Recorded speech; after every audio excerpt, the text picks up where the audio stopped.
വിശ്വാസികളെ ഊഹങ്ങളിൽ അധികവും നിങ്ങൾ ഒഴിവാക്കണം. കാരണം ഇന്ന ബഅദ-ളന്നി ഇസ്മുൻ, ഊഹങ്ങളിൽ ചിലത് വലിയ പാപമാകുന്നു എന്നാണ്.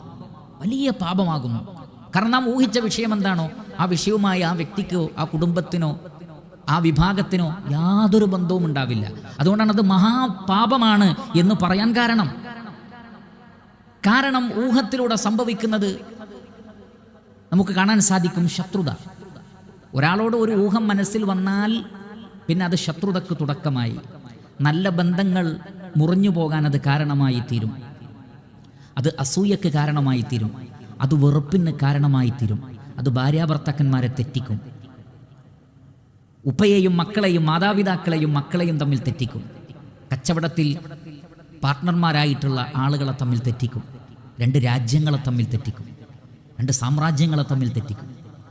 കാരണം പിശാചിന് അതിലൂടെയൊക്കെ വളരെ വലിയ സന്തോഷമുണ്ടാകുന്ന കാര്യമാണ്.